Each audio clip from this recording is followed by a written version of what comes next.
Here we are in ancient Shiloh. We are looking at the journey of building the temple. As you recall, first the tabernacle stood here for 369 years of glory in ancient Shiloh. That's 369 years.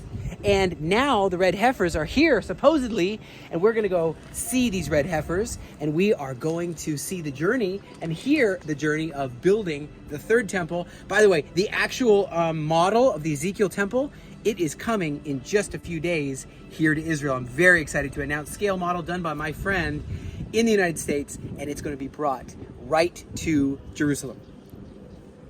All right. Yeah, this isn't from 1,000 years ago, not 2,000 years ago. Let's try 3,000 years ago, and you're going to see where Samuel heard God. Remember the voice? And Eli was saying, like the high priest here, where the tabernacle stood, and he was saying, hey, Samuel says, did you call me Eli, did you call me? He says, no, go back to bed.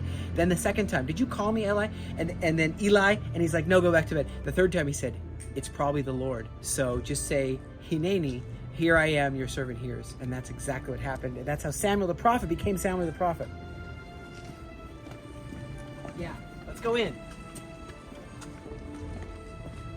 Okay, no.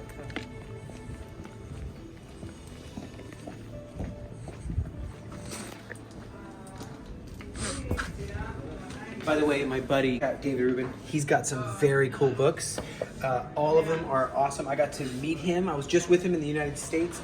And so what happens is, when I was with David Rubin, he runs the Shiloh Children's Fund here in Shiloh, ancient Shiloh, in the modern city. And what's exciting is that he really gets it. When you live in Judea and Samaria, you understand the principles and you understand what God's saying in this time. Now, what I love is if you look at the book of Exodus, what's that about? It's about an exodus, a leaving of the house of bondage, a miracle. You've probably seen the work right now of the land bridge in the middle of the Red Sea. There's like a land bridge, and it's proving, and of course you have the metallic coral. So there's coral and there's like metal, like chariot wheels and stuff. So that's real. It's a real story. Red Sea. You can see here 12 tribes, 12 symbols: Simon, Reuben, Judah, Issachar, Zebulun. And you see how Moses sent out 12 spies, but they weren't called spies, they were called 12, almost like tourists, 12 tourists, because it says go to Latur et Haaretz, to kind of explore the land. That's the ancient Hebrew word, Latur et Haaretz. And you know what? Only 2 came back with a good report. And so what happens is later Joshua, after they came, 10 gave a bad report. So later Joshua sends out only 2 spies who were actually spies, like James Bond. And they came back with, of course, hey, let's do this. And then they did this, and they entered. When they entered the land, this was the capital. After Jericho fell, they came up here, and this was the capital for how long? 369 years of God's glory rested here with that tent. Before there was a temple, before there was Jerusalem. And who led them? Joshua. Let's go see where they walked. You got a hologram here, and you can see how it looks before I turn it on. You can see that on this, you're going to see verses floating in the air, and incense and fire. You're going to feel what the tabernacle felt like. That's called the tabernacle right there. Now check it out. It's actually pretty amazing how these settlers, the blockade to peace, the settlers. No, these are the nicest people in the world. And right now they are fulfilling what Joshua / Moses / God told them to do, and that is to settle this land. Now we're going to turn off the lights, and you're going to see it's going to start. You ready? The dark days of slavery are over. We've left Egypt.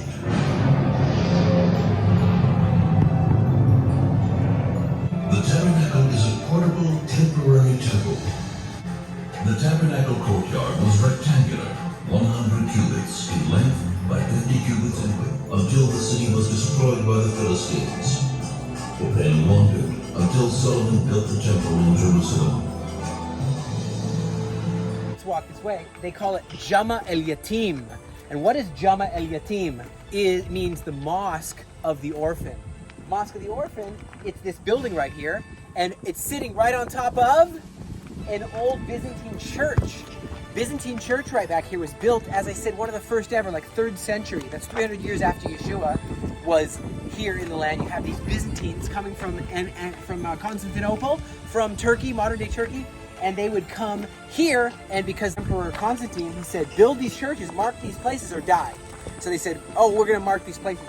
So they marked them, and it says in there, in the actual mosaics, from a church, again, from way back, 300 AD or CE, right? Common Era. And it says there, Yeshua has compassion for the people of Shiloh. That's one of the proofs that this is really Shiloh, the place. And here it says it, mosaic that mentions Shiloh. There it is, boom, it's not here right now, they took it out. And you can see how a church used to look. See, it looks like that. That's the design of a Byzantine church. And really amazing that they built a mosque on top, and they called it Mosque of the Orphan. What orphan? Was Samuel an orphan? What orphan? Truth be told, does anyone here know? Well, the thing is the orphan that they're talking about, do you remember the war that Saul did? And he's like, bring the Ark of the Covenant. Let's go fight the Philistines. Saul, the bad guy, the spear thrower. So he's like, bring the Ark of the Covenant out. They bring the Ark of the Covenant out, and they go, and there's a huge roar of the children of Israel as they go to fight the Philistines, but they lose the battle. And remember, the two guys were two bad sons of Eli, the high priest. They were two bad sons. They were cheating the people. They're like, pay more money. You want to be forgiven of your sins? Give me more money. That's bad. And God doesn't like that. So they got killed. They got killed right over there in the battle. And what happens is, in Malay Levuna area, what happened is they took the Ark of the Covenant and they put it for their little fish god, this Dagon, the fish head, and they stuck the Ark of the Covenant there, and Dagon kept falling over. Hands would break off, head would break off. Remember all this story? Well, guess what? As the wife of Phineas, one of the priests that was carrying it, she was giving birth. And right when she was giving birth, she died in childbirth. But just before she died, and the dad died, and she died, and she's like, call his name Ichabod. Because the glory, Ikavod, the glory has departed from Shiloh. Sad, sad, dead. That's the orphan. And so that is literally why they call the Muslims love to call this the Mosque of the Orphan, because of that reason.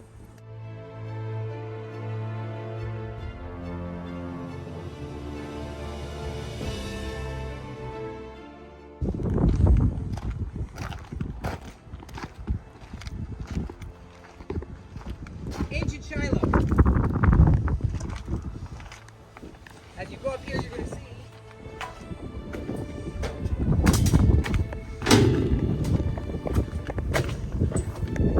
you can see they're uncovering the whole city. Check out like the press for oil, olive oil press. This is from 3,000 years ago. 3,000 years ago, okay? It's a long time. And they found a real Israelite city in the West Bank. How's that possible? I thought this is called Palestine. I thought it's just Palestinian land. How is there a Jewish city here with Jewish coins in Hebrew? How is that possible? Someone help me out.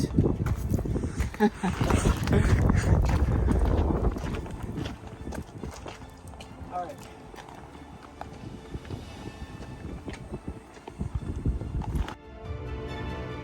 The journey of the Tabernacle, okay, becoming a temple.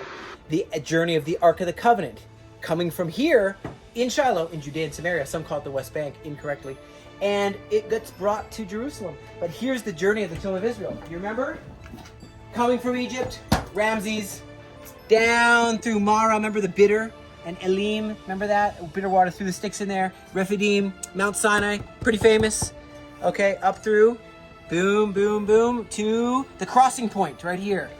Okay? And you go the Shalom Sheikh down there, Ras Muhammad, blah, blah, blah. And you come over here into Mount Hor, and you go over above the Dead Sea up here, above the Dead Sea, and cross over the Jordan River. Another body of water to cross, and there's Gilgal, ouch. A little bit of circumcision time.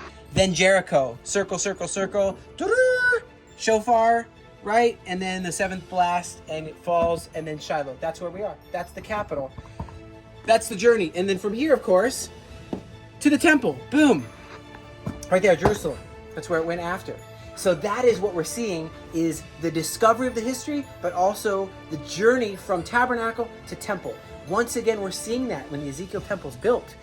You know, the red heifer. We're here to find the red heifer. We're going to talk to the guy just now and find out where this red heifer is. We saw that it's here. So now we got to meet it.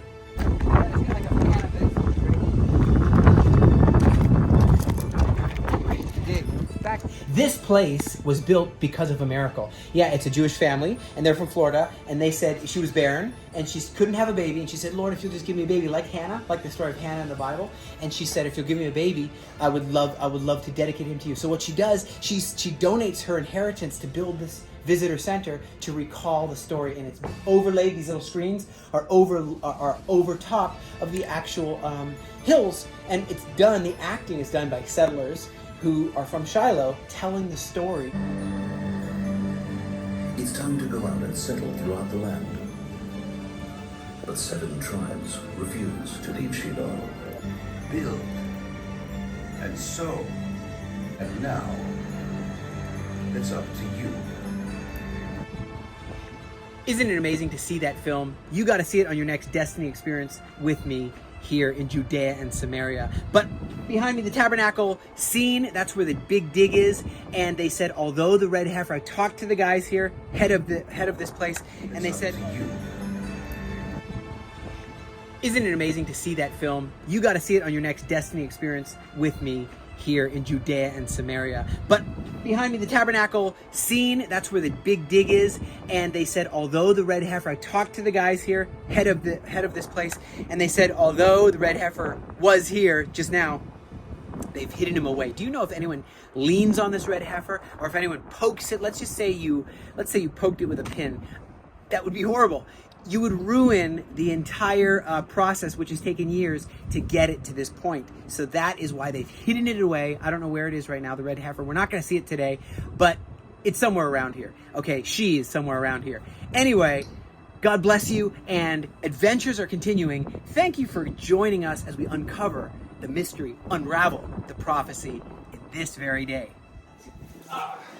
These cisterns here, actually, these cisterns are a place where you actually had battles with the Romans. Come on in, I want to show you some of the discoveries that they found here. Woo! Check out the discovery of these pottery from the different periods that we read right to left. We're going to start with the right, and we're going to go left. You see the different pottery from the time of the Judges, like Samson, the Roman period, First Temple period. You can see arrowheads, the Canaanites, axe heads. Look at this, it's called an arrowhead, not of the Arawak people or of the Navajo people. It's called of the Jewish people here in Judea and Samaria, okay? And these were actually filled with grain.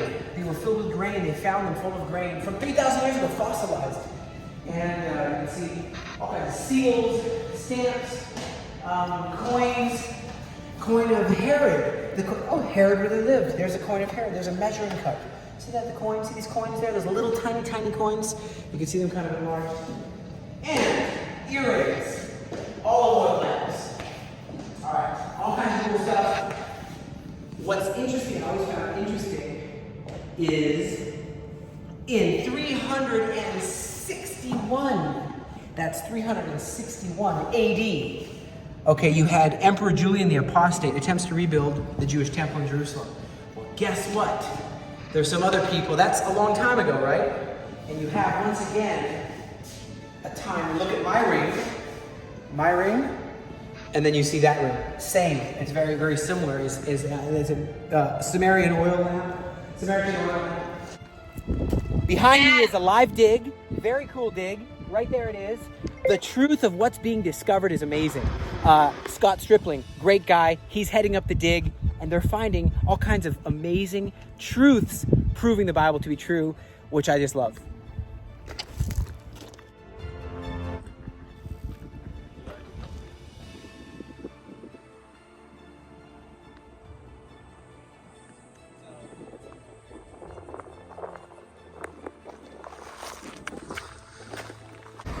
That's what's being built right here is the welcome center for the red heifer, Para Aduma.